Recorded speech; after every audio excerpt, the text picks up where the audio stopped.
Hi everybody, it's me, Dr. Amana Kemp, and welcome to our first office hours. So I've had a few challenges already in getting myself live, but if you don't go for it, you don't learn. So today we're going to be focusing on questions that you might have, questions about holding space for transformation, and our first strategy, or the second strategy that we've learned this past couple weeks, which is reflect on yourself. So let's see. Why don't we go ahead and start with me just reviewing a little bit of what we've learned, and as you guys come on, I can answer any questions you have, or you can decide to type in a question. So last week when we got together, we focused on holding space for transformation, and the critical thing that we learned about that is that it's something that you do that affects how you're being. It doesn't necessarily mean that you will take a specific action, but it affects how you're being, why you take that action, or how you're being when you're in the midst of some kind of racial dynamic. And holding space for transformation is deciding, it's intending to practice unconditional love and unconditional acceptance. I say practice because in our society, we have a tendency to practice more analytical kinds of skills. We have a practice of searching, let's say, for what's better or what's worse, or differentiating. Whereas holding space for transformation is a practice of, in some ways, of letting go, of staying present, but staying present in a field of unconditional love and unconditional acceptance. I was just talking to a participant in the class last night, and she was sharing with me that, some people's racism, some people's outright misogyny and disrespect for other people makes her feel like they don't deserve love. And what I say to that is, it is okay not to personally love someone who is, harming other people or acting in a way that's really despicable, However, I don't want to personally cultivate hate inside of me because of that person's behavior. There are two things at stake. When you cultivate a sense of hatred and condemnation, like that spirit inside of yourself, it actually affects your own body's physical well-being. And the more that you cultivate that, the more harm you do yourself. So that's one thing. One is you don't want to harm yourself. Have someone else's hate or stupidity or what have you cause you to harm yourself.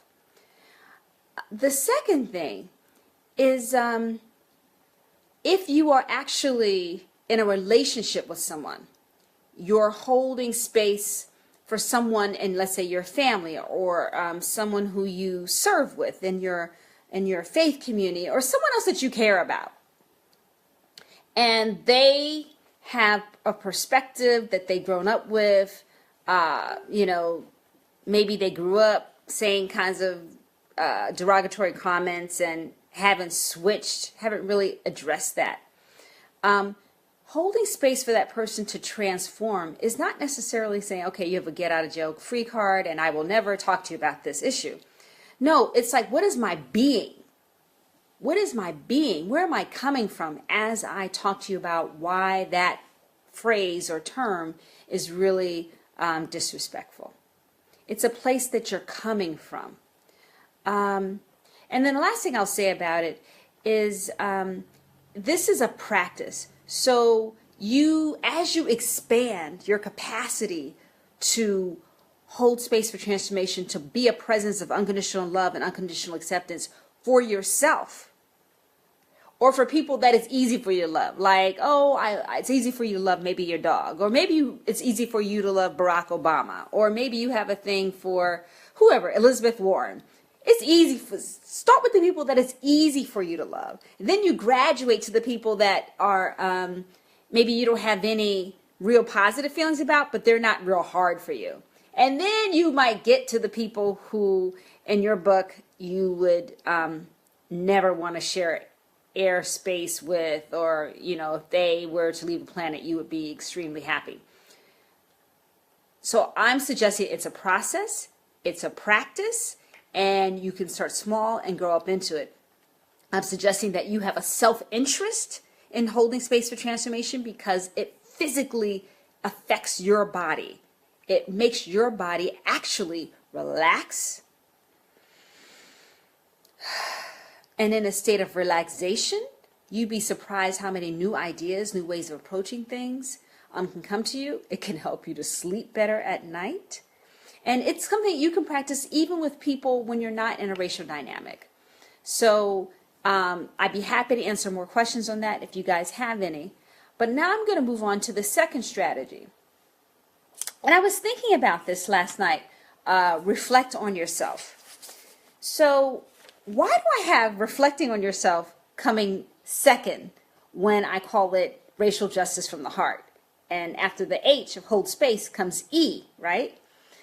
But I actually think it's very important to reflect on yourself before you express things to other people. So, and I also think it's important for you to reflect on yourself so you get to know yourself and use the practice of holding space for transformation with yourself as well. Because when you reflect on yourself, you will see things about yourself that you don't like. Let's start with implicit biases. So in my book, I have a chapter 4 of Say the Wrong Thing, where I write about 2 incidents where I came to face with my own implicit biases. Number 1, I took the implicit association test, which is available online. It's put out by Harvard, and it takes about 10 minutes. I recommend that you do that. One of the reasons why we need to look at our own implicit biases, even if we as people of color are the targets of racism, for example, or if we as women are targeted by sexism, one of the reasons why I think we have to look at implicit biases is because we will see where are we cooperating with these systems of thought. Where have we unconsciously had the seeds of our own degradation planted in us, sown inside of us? Why do I want to do this? Why do I want to know where those seeds are in me? I want to know that because I may find myself acting out unconsciously against people who look like me. They have done studies where they found that women, when they're in positions of power, sometimes are worse at hiring other women because somehow they've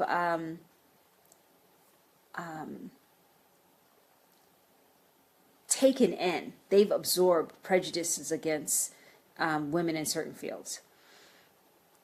So the reason to look at implicit bias is because I don't want to do harm. I don't want to do harm inside my family. I don't want to do harm in my community. So that's one reason to look at implicit bias, no matter who you are. A second reason is because it can help to take us out of a self-righteous kind of space into a more humble, connected space. So when I know that I make mistakes, when I do the thing that I saw or criticize you for doing, it can change the way I act towards you when you do that piece of business that I don't like. So a spirit of humility, a spirit of knowing that, wow, I have that too. It's not personal. It's not it's nothing particularly specific to the individual. These implicit biases are societal. And so we have absorbed them, and then they come out in places and times when we may not be aware of them. But even if we're not aware, we are responsible for what we say and what we do. we are responsible to learn about ourselves so that we don't perpetuate harm. So anyway, but the point is that I don't want to do harm. I want to cultivate a spirit of humility so that I can notice bias in other people, point it out, but not be pointed out from a place of self-righteousness. It's more from a place of connection.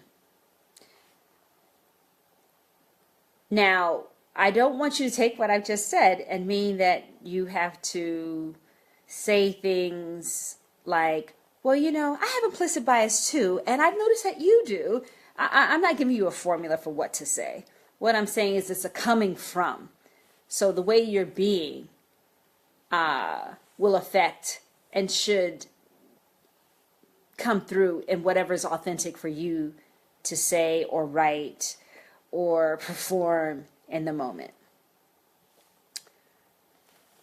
But the other reason why I have us reflecting on ourselves in terms of looking at implicit bias is because I actually want us to take actions to counter implicit bias. Just because it's all around us and we've grown up with it in our society, biases against brown people, against black people, doesn't mean that we're like, well, it's all here, so what can I say? I have bias. You actually can take steps. And I think you are responsible to take steps to counter bias. So there are some very simple things that you can do. Number one, remove from your space, your workspace, your phones, your screens, your bedroom, any visual audio cues that stimulate bias. So if you have, some kind of images of young black men that reinforce the bias of them as dangerous, as, uneducated or criminal or somehow not fabulous, wonderful, creative, powerful, wonderful dads, that kind of thing. If you have images that are emphasizing these negative stereotypes, please remove them. Secondly, you can put up things in your workspace. This is my dog, Jake. You can put up things in your workspace, in your bedroom, in your bathroom, that reinforce positive ideas, images of people who are the subject of the negative stereotypes. So if you look on our Facebook page today, you'll see something that Mick posted, and it was a beautiful photograph by a young black male artist of other young black men in which they are wearing hoodies, but they're being presented like the sun, like they're being presented as beautiful, loving, funny, bright guys who you just want to come and have dinner with you. Now, you may think, oh, Amanda, I don't need to put stuff like that in. I already know positive things. I already know lots of great black men. I don't have to do anything to fight that. But I just want you to know, studies have shown that when we don't explicitly treat our brains to this kind of information, the negative stereotypes that the society is constantly feeding stay active. So it's not enough just to know that these images are out there and they're stereotypical. Although that is important too, to say, wow, that was a stereotypical image. It is important to actually feed yourself good stuff. Feed yourself that emphasizes connection between you and whoever it is that's being stereotyped. So recently, I'll tell you a joke. Recently, just yesterday, I was at a reception thrown by Fig, a Lancaster magazine, because I had been featured in their Changemakers special edition. And one of the gifts they gave me for being in their book is a really big photograph of myself. And so I'm like, well, where are we going to put this, honey? And, we were making jokes about it. Oh, we should put it on the ceiling so we can see it at night. I don't know. Or whenever we're lying in bed, we can see a big picture of me. I don't know, right? But I brought it in the house and I put it in our Four Seasons room where a lot of people wait, you know, for Michael to get ready for to do his lessons with them. And I just put it there because guess what?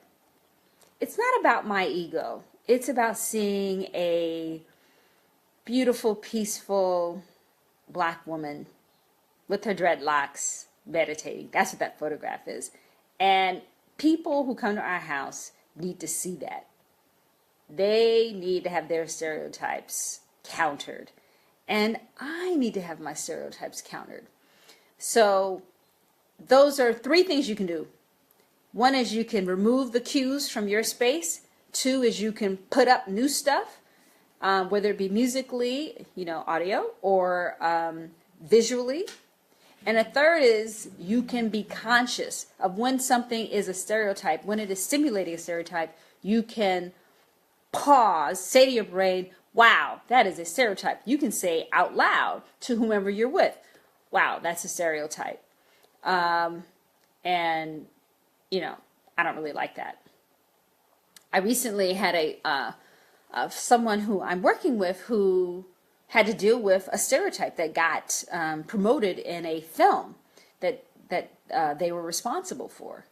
And, you know, film is very expensive. But ultimately, the organization chose to modify the film because it was not in alignment with their values to promote to promote a negative stereotype. So they felt like they had to put the money to revise it because it was so important to their core mission. And I really have to say that's beautiful. So I hope that you will all do that. I'm looking at my notes. I don't see anybody else on yet, but I could be wrong. Let's see.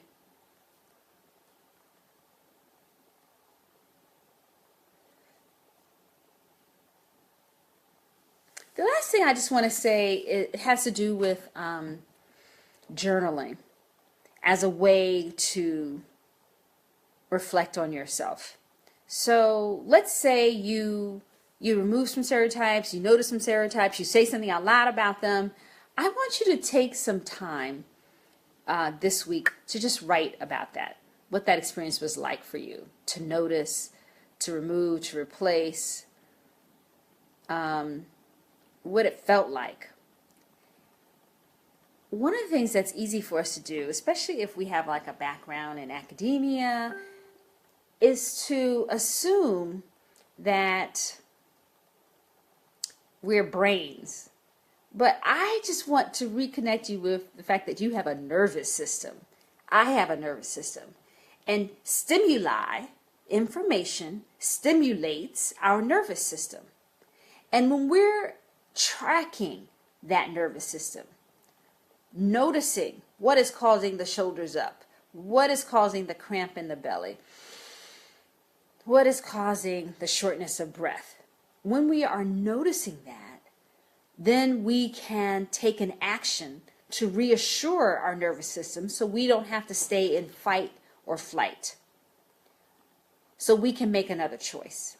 It may be wise and healthy to choose to leave a situation that is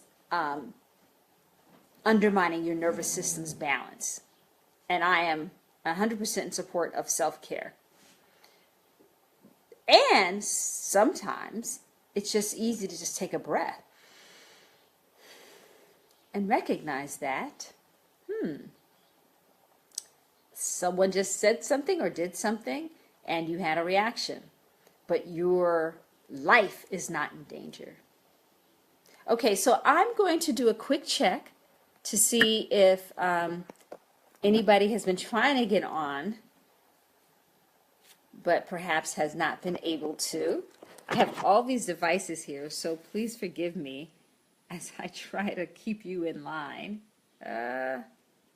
with what I'm doing. Okay, so, well, why don't I just, since I don't see anybody on, I'm just going to say goodbye here, and then I will check the comments and respond there. All right. Peace and love. I'm so enjoying this class. I hope you guys are all enjoying it too. Bye-bye.